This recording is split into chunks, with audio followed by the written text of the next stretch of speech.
Like, nobody fucking swaps in and out that easily, dude. I mean, look, I'm not a trained professional. So, wait, you are not a trained professional or even remotely intelligent enough to throw around a psychiatric diagnosis. Dude, first of all, you're not even wrong. Okay, you're not wrong. I am not a trained professional. I'm just a fucking dumb idiot. Okay?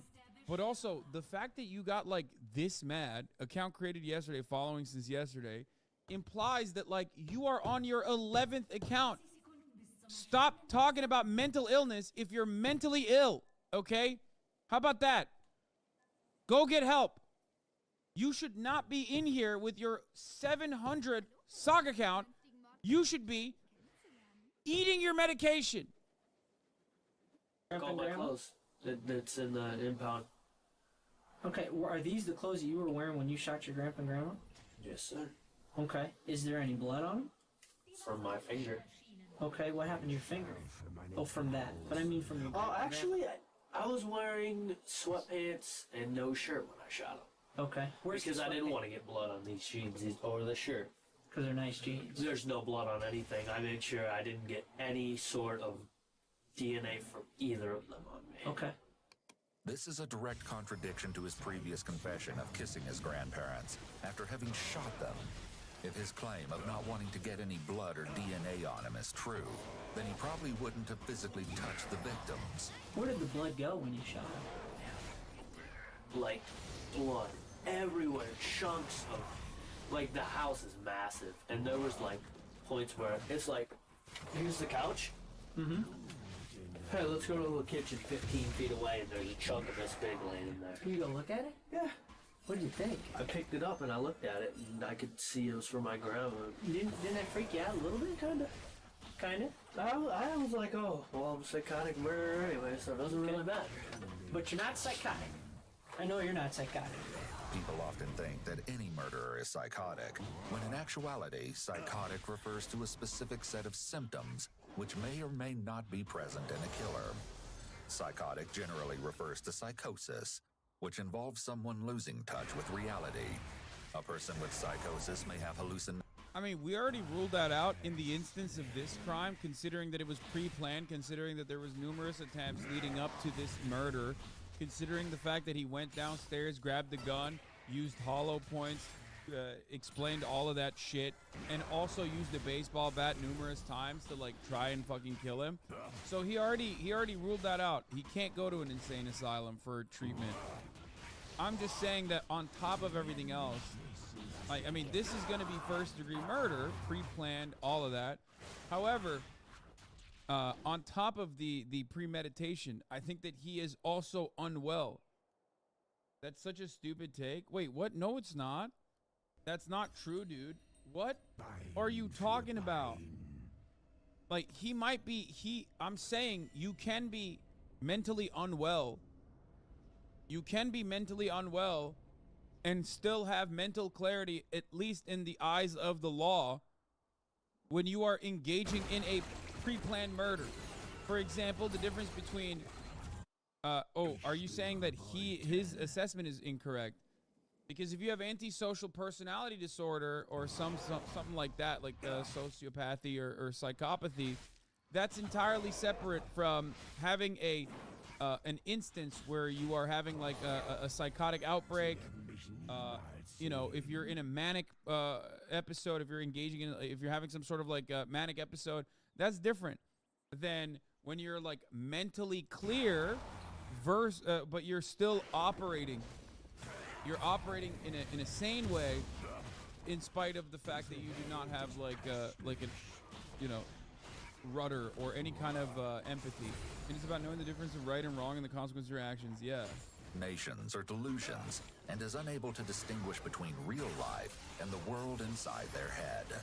Isaiah hasn't reported any symptoms of psychosis, and he appears to be well aware of what he did, both at the time of the murders and now. The detective likely wants to put on record that Isaiah understands he was not psychotic when he killed his grandparents, so that it can be presented as evidence when the case goes to court. Yeah. Feel really good. There you go. That's literally, that's it. That was his like predetermination is his explanation of how he engaged with the crime immediately rules out any sort of insanity plea, which is exactly what the cop did. You're about myself being so compliant though. You should. I mean, and here's one of the things too, Isaiah. And I want to make sure that this is abundantly clear. Is that I know that as we talk through these things, don't embellish anything with me. Okay? You got to shoot me straight. Okay? I need to know. Okay, who was over at the house? Who you talked to? And it's not you snitching. You know what that is? It's you telling me the truth. Are they gonna get arrested? I have no control over whether or not they're Alright, gonna be here, let's put it like this. There was one more gun, and I took that, but I didn't use it. What gun was that? Sawn off 12 gauge. Okay. What'd you do with that? Sold it. Okay. And then I gave the assault rifle to Brandon Allers, gave the TV to Brandon Allers. So you didn't throw it? Well, spoiler alert, it seems like he also went to jail. You didn't throw away Nope. the Nope. gun? Okay. And they transported it out of town right away. Okay. How come they transported it out of Okay, they didn't want hot guns. Did you tell them it was hot? They knew I'd killed my grandparents. They came in the house right after it happened. Okay, double why spoiler would Brandon alert. go over to your house on He Sunday? wanted to steal the truck. The white truck. Okay. He wanted that white truck. Did he talk to you about that? Yep. Richard's sweet truck. Oh, it's Richard Sweet's truck. God, I'm so fucking dyslexic sometimes. God, I thought it said Richard's sweet truck, like actual photo. It's so sweet. I'm sorry. I'm not in the right mental state right now. But like, come on. Other people probably thought that too, because that is a sweet truck. This mullet is doing things for me, dude. That is one sweet truck, baby. That engine purrs. How did he talk to you about it? He wanted to know where the title was. He wanted to know where everything was. Other road was my ass. Okay. And did he tell you that? I mean, had you told him that you killed your grandparents? Okay. And what did he say? He was the one who gave me the nicotine poisoning suggestion. I thought you said you got that over the internet. I was him. It's possible that rather than protecting other people as he claimed, he left this part out of the story for self-serving reasons. He may have known that there was no explanation for people being in the house after the murders that would fit with his narrative to the detective about how he was immediately remorseful. If somebody told you what to do, I need to know that. If you found on the internet, I need to know that. But don't mix those two up, okay? You gotta shoot straight with me. He told me about all this, and I looked it up on the internet. Okay. When did he tell you about that? Same day, Friday. On Friday. Yep. What did you tell him? I told him I planned on killing him, taking some, leaving. He was like, "You're gonna give me that assault rifle and that sawn off." Isaiah tells the detective that immediately after shooting his grandparents, he went to pick up Damien, a friend of his, before supposedly bringing him to the crime scene. That fact that Isaiah brought his friend over to the house after committing the brutal act is disturbing to say the least. Isaiah now tells the detective that he took a sawed-off shotgun, a knife, the rifle, the truck, all of his toiletries, the TV, and some clothes from the house. Afterward, he drove Damien back to the house of their friend, Brandon's girlfriends. Then another detective enters the room with food for Isaiah before the two make small talk. Well, honestly, I broke my phone in half a couple nights ago because Dalton calls me. He's like, "You killed your grandparents," and I was like, "Nope, never happened again." Bro, they are fucking feeding this kid, bro. Holy shit. They are feeding the fuck out of this kid. How much more is he gonna eat, dude? I guess he's just... Bro, this is like watching a Hasanabe broadcast, you know what I mean? Just fucking eating for 4 hours, dude. What the hell? You know, just denied it all. This one of my friends calling. I thought he was just playing that. This girl sends me a picture of News Squad and a bunch of cops in front of the house. So I snapped my phone enough. As they talk, Isaiah mentions something particularly tragic. My mom doesn't even know what's going on right now. Kind of worried about that, but Sure. oh well. It's understandable. It's your mom. Yeah. She doesn't even know her parents are dead. Oh, she doesn't know at all? No, she doesn't know her parents are dead. When was the last time you talked to her? Probably 2-3 hours before I snapped my phone, I called her. Okay. She was pretty much the only person I didn't tell the real story to. Okay. I told her I was on the run. And a few of my friends, I was like, "Oh, I sold the truck and just left." Sure. A couple of them, "Oh, I killed my grandparents." "Oh, well, let me come over to the house and loot." Isaiah's stories seem to be rather What? There's no way, bro. What is happening? Like, is every fucking teenager like this? I don't understand. I don't believe this, dude. There's no way. What the fuck? Average teenager in Ohio is like, oh man, that's sick. Like, let me come over and steal your fucking, your fine china. Let me go a bunch of fucking loot goblins up in here. jumbled. But this could be out of anxiety from the interrogation, or the fact that he knows he is caught and there's no way out at this point. When the first detective enters the room again, he begins to question Isaiah's tale regarding his apprehension. Why you run from the cops? What were you afraid of? One of my friends in Sierra told me that they were going to handle me extremely roughly because I did what I did. Yeah. And I didn't want to get tased. Sure. I just wanted to get shot. Why do you want to get shot? So that I wouldn't have to. Okay. Why didn't you want to get yourself? Because it was too damn hard. It just didn't work. Ever. It just didn't work. Never works. Okay. I just think God wants me here for some damn reason. Okay. Why do you think then it was okay to shoot your grandparents but not yourself? What? I mean, that's a tough question to ask, right? That's a wild It's a question to It wasn't ask. okay. It wasn't okay, was it? Detective's like, here's my service weapon. If you wanna try it out, come on, give it a spin. However, his claim about wanting to get shot is incongruent with his behavior of coming forward with his hands up when he was surrounded by police. Isaiah may be once again looking for sympathy from the detective by saying that he wanted them to kill him. Despite Isaiah's confession of his actions before, during, and after the shootings, he still has yet to state exactly why he killed his grandparents. Did you look outside to see if any of the neighbors Oh, liked? yeah. Okay, how come? Well, I mean, why'd you look outside? Because I wanted. Well, I took a shower and packed everything up. I wanted to make sure no neighbors like call the cops. Holy shit. Did you watch? I mean, did you check yourself to see if you got any blood on your end? I had nothing on me. Nothing. I mean, did you look I was yourself far. in the mirror? I was far enough away to a point where nothing. Like all the stuff went. They all went that way, and I was this way. Okay. I mean, there's probably some traces of guts and brains on my feet because I kept stepping on people, and it was really gross. What were you? I mean, were you barefoot when you shot him? Okay. And you haven't washed your feet or anything since. Well, no, I did take a shower. My therapist scratched that.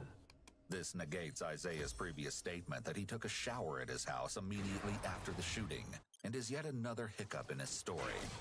He goes on to explain how his therapist, Candace, is his aggression replacement therapy teacher, and is one of the few responsible adults in his life, if not the only one. Later, however, I'm not gonna lie, but like it didn't take. I'm just, no disrespect to Candace, but like probably not the best. Glad that they actually didn't show her face or anything like that. I'm just gonna go ahead and assume that was a bit of a failure. Okay, it's not entirely her fault. Not her fault at all. Just not the greatest client, exactly how Isaiah arrived at her home following the crime will be uncovered. And it only goes to show that wherever Isaiah was, trouble wasn't too far behind. And what's aggression replacement treatment? How not to do stupid shit that gets people besides me hurt. Okay. Like how not to hurt people around you. Okay. I'd passed the class the week this happened. You've been doing pretty good in the class. Good. Okay. Isaiah states that he took the rifle, 12-gauge shotgun, and TV. Okay, that class is garbage. Sorry. That's not a good class. That's a bad class, I think. That's like if a motherfucker had never passed that test, it's this one, okay? TV to Brian Brandon's Carr. apartment in Cambridge, where the friend was allegedly going to buy the guns. Supposedly, Isaiah was never compensated. As a result of Brandon's involvement, Isaiah has some concerns. I know they're probably going to be in jail for a while for this. Are they going to go to the same building as me? I have no idea. Because that's what I'm really, really worried about. I have no idea. I saw Brandon earlier. Really? Yeah, I told you we were talking to your friends. What'd you ask? What'd you talk to them about? We were trying to find you. Where Trying did to they say find I out where was? you were at. They didn't know where you were at. So, did they know where? Damn, Brandon did not snitch. This guy, on the other hand, he just So he you gave were the at- whole Yeah. squad up. The whole time? Oh yeah, I was in contact with them every single day. Okay, with what? My phone. The detective informs Isaiah that he is well aware that the teenager's cell phone had abruptly been shut off during the course of events on Sunday, May 13th. But he wants to hear from Isaiah just how that came to happen. One of my friends sent me a picture of the crime scene and told me I killed my grandparents, so I snapped my phone in half so they could trace it. Okay. I'm So not how a did stupid you- person. I know you're not. No, you're not. I'm a Steve. very smart criminal. No, you are. I've got a criminal mind. Okay. I do. This is likely.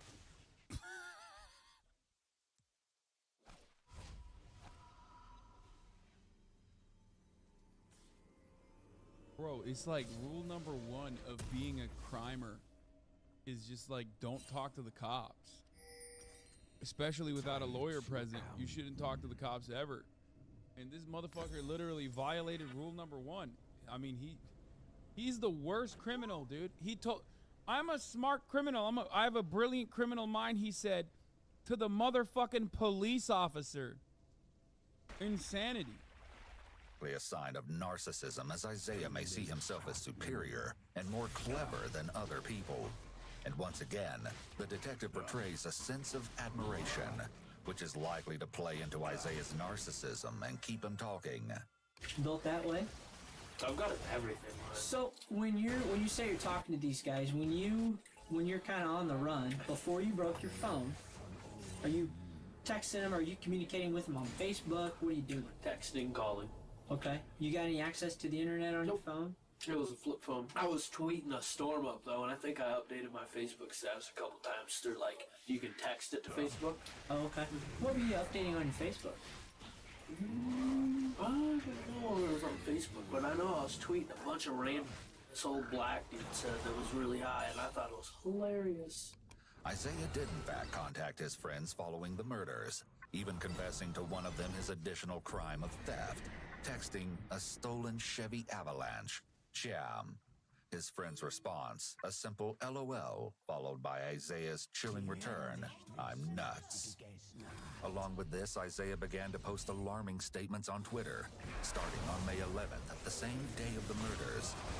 Isaiah stated, no excuses, no apologies, followed by, I'm dying. But his next quote was even more horrifying, as it was posted around the same time as the violent shooting was committed. At 12:10 a.m. on Saturday, May 12th, he wrote, time to live my life. The detective switches gears by The sanest Comic Sans user, bro. Chevy Avalanche. Jam. His friend's response, a simple LOL. Wait, I want to see what his. I like the party, music's my escape, and tweet and talk to hot girls. Yeah, that's me. People think I'm funny? Question mark. Isaiah began to He post tweeted, "Why Gucci Mane's so alarming ugly." statements on Twitter, starting on May 11th, the same day of the murder.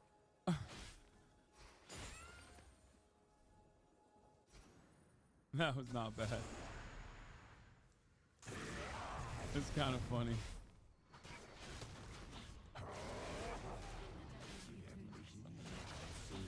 I'm trying to get. Isaiah stated, Wait, what was the hashtag? I'm trying to find. Oh, Jesus Christ. Okay, never mind. Okay, no, he's just racist. Okay, oops. There day you of the go. murders.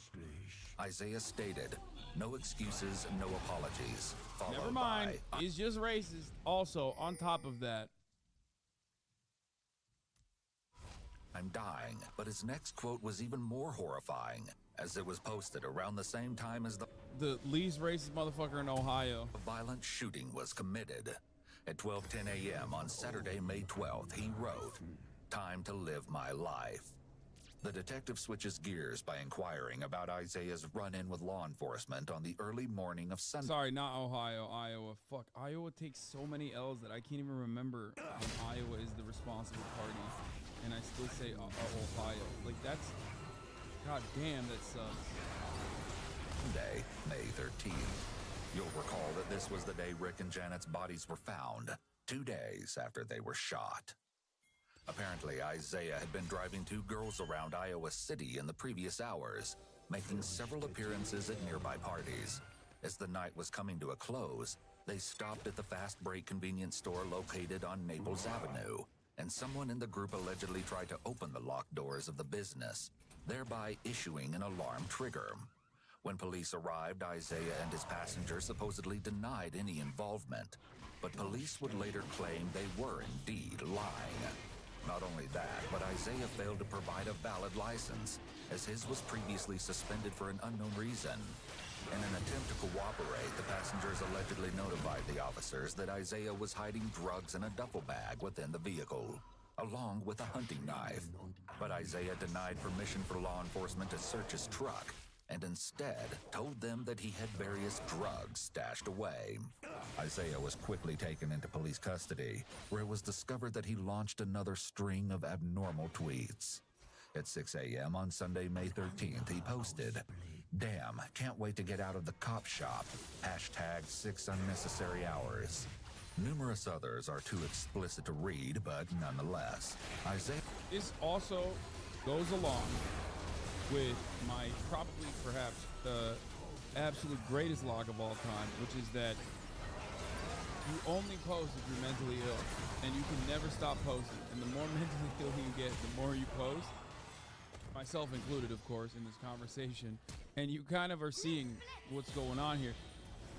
He got 5 retweets on that one. He was like, damn, this shit's a hit tweet. Weird, though. 5 retweets and only 1 like. I don't really understand how that works. How the fuck do you get 5 retweets on something and only 1 like? Isaiah was not afraid to say what was on his mind. As he tweeted away on his phone at the police station, officers notified Isaiah that he could only be released upon the authorization of a legal guardian, since he was underage. The teenager swiftly realized that this was a massive issue, as his 2 legal guardians were, thanks to his doing, no longer alive. According to him, he lied and told law enforcement that his grandparents had been in Minnesota on a fishing trip and had limited cell phone service, but they would be able to get in contact with his mother. Sure enough, Stacy allowed Isaiah to be released and handed over to his therapist, Candace, where Isaiah supposedly ate sausage, eggs, and hash browns and took a shower. Not too long after his short-term stay at her house, Candace seemed to find a shocking object within her residence and thought that it may have belonged to her patient, Isaiah. Immediately, she contacted the local authorities without his knowledge.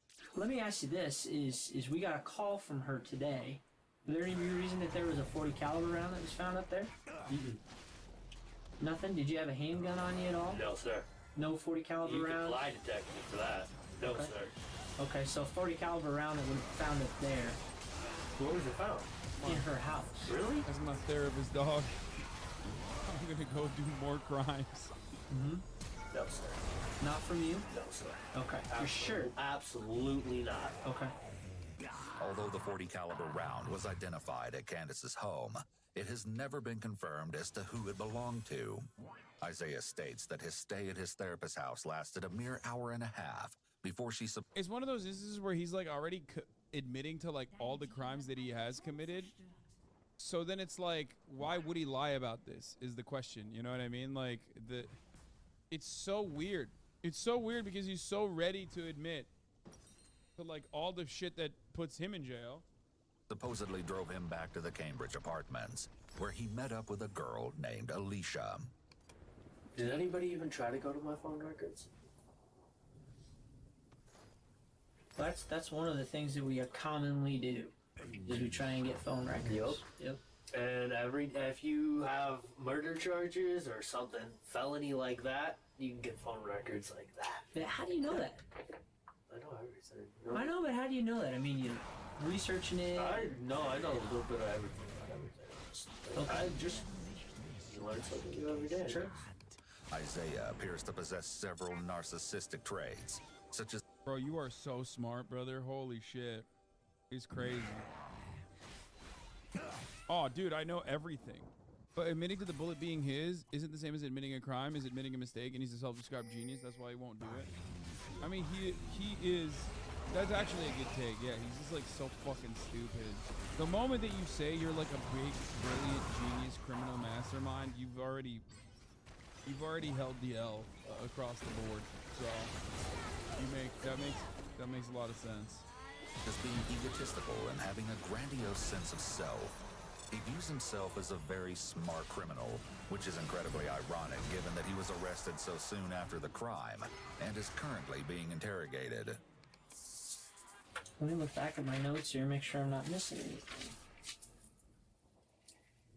If you want, I can look through them and tell you if you missed anything. I bet you could. It's possible that Isaiah is once again implying that he thinks he's smarter than the detective and could more easily find any mistakes. He's also likely very curious about what the detective has been writing down about him. But of course, the detective does not allow this to happen. So who all do you think you've told about this?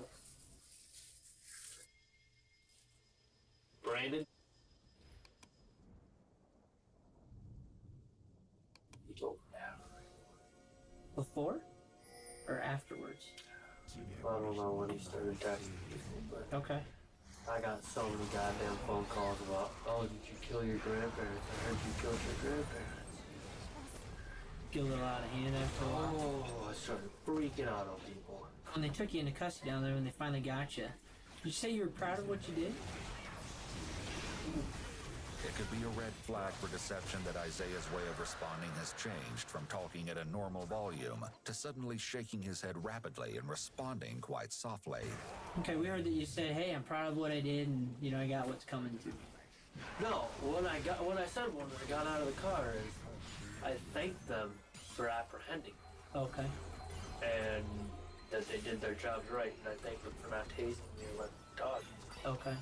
Okay. Somebody told us that you'd...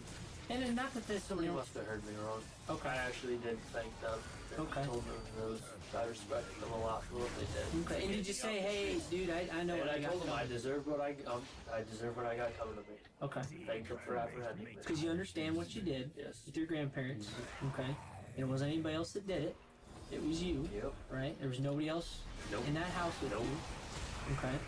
The detective has been concealing a rather large piece of information that goes... I just don't get it. Like, why did he do any of this shit? Like, obviously, like, why did you kill your grandparents is the number one question. But, like, murder happens, okay? It happens. People do it. But, like, why did he go to the police? Why did he escape at first, but then he turned around and then, like, started bragging about it? Like, it's just so confusing. Up and down. Like, it makes no goddamn sense what he's doing. It just doesn't make sense, like, even internally in the moral system that he's cultivated for himself. I just don't understand it. I cannot comprehend it. Narcissism and mental illness, I don't. It just doesn't make any sense, bro. It feels like one of those guys that, I mean, it feels like a serial killer type shit. It feels like serial killer type shit where